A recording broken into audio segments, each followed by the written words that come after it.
Hey folks, welcome to Economic Observations. My name is Chris. Today is the 4th of August. This video is going to be short today because I have places to go and I won't be able to do it this evening. This video is sponsored by the Tanzania School Foundation, a nonprofit near and dear to my heart. There are links in the description below to learn more. If you would like to support this channel, please consider making a donation to the Tanzania School Foundation. It is my wish. Okay, let's get started. We know that the EIDL loan and the EIDL targeted grant have been drastically hit by the infrastructure bill. Congress has allocated $31 billion from these two programs that were slated for small businesses in the COVID relief bill. That's right, $31 billion. $14.6 billion to be taken away from the loan program and $17.6 billion to take away from the targeted EIDL grants. Now, there are 2 million small businesses still in the queue waiting. I spoke to the SBA today because we are still waiting. The Tanzania School Foundation has been drastically hit during the pandemic. In 2020-2021 fiscal year, which just ended on June 30th, our revenue was down 65%. We are desperately in need of these funds, and they are held up. The SBA told me they have a mandate to process 2,000 loans per day. With 2 million waiting, they anticipate that this should be wrapped up by the end of August.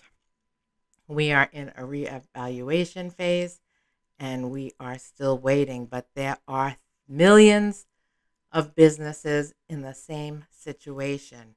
And the funding for these programs is taken away and put towards the infrastructure bill. Did you know that 44% of the GDP is created by small businesses? Small businesses employ 2/3 of all people in the United States. Small businesses are the crux of American society. It's the American dream. Some businesses may be small with 1 to 5 employees, but a small business technically is under 500 employees. They are not these Dow or S&P 500 companies that get all of the funding. So we have to wait and see what happens, but my estimate is that there are going to be thousands of small businesses closing all across the country. At the same time, Congress wrote the bill and then they rushed off to their vacations. That's right, 6 weeks holiday. They dropped the bill on the Senate. The Senate has to make their revisions, and we don't even know if the infrastructure bill is going to pass, but these funds are being withdrawn from all of the COVID relief available to small businesses. In total, it was like $205 billion that was taken out of the COVID relief.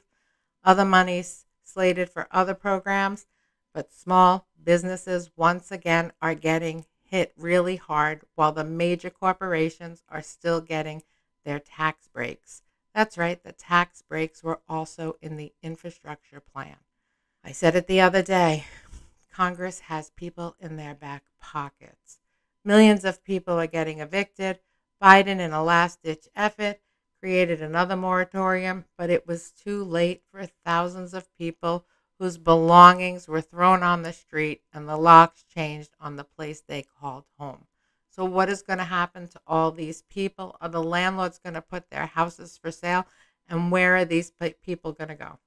It is going to cause huge ripple effects in our economy. We also know that in 4 short weeks, the unemployment ends for 7.5 million people, just as the Delta variant is wreaking havoc throughout the country. And if it hasn't hit where you live yet, don't worry, it will. It is going to wreak havoc on our economy. We can see the tide turning in many places. Garth Brooks is rethinking his plans for his upcoming tour, and the New York Auto Show canceled due to the spreading coronavirus Delta variant. We are going to see more and more closures of these kind of large events, which is going to really hinder growth. We need people to go out and spend money on services, on events. And if these events are canceled, well, the economy is going to sputter.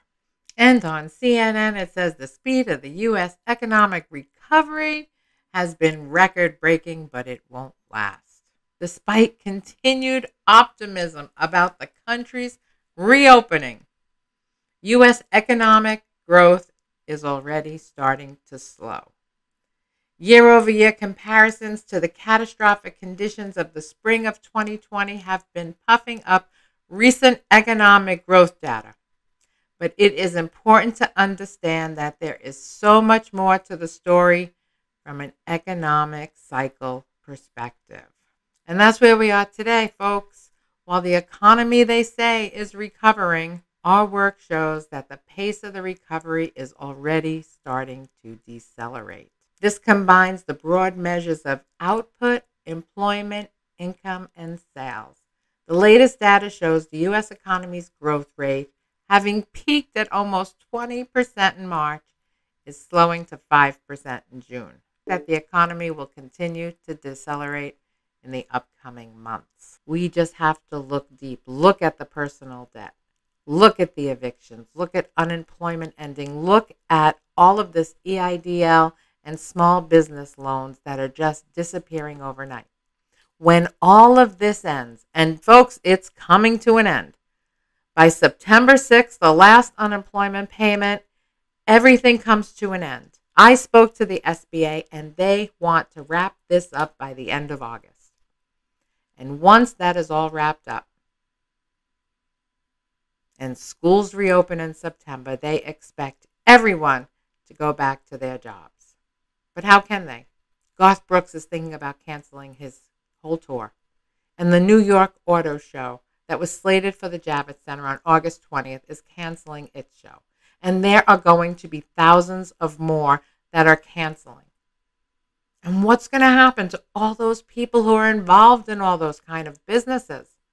Whether it be the entertainment business, the musicians, the lighting, the music, sound, the roadies, the Javits Center, the people that it employs, the small business car show that goes on the road. They are not going to recover, and there's going to be no more aid and no more assistance because it's going to the infrastructure project, which is all going to go to big business, right? Caterpillar, all these large construction companies, that's where the infrastructure funding is going to go. It's not going to go to small businesses that add 44% to the GDP. Look at the big picture. Look at the forest, not the leaves, because everything is going to contract. And there's going to be a lot of people, a lot that are in the have-nots. All right, folks, I got to run. Thank you so much for watching. I hopefully will talk to you real soon. Have a great day. Don't forget to hit like or subscribe. That would make my day. As always, I appreciate you. Call someone, tell them you love them. All right, signing off.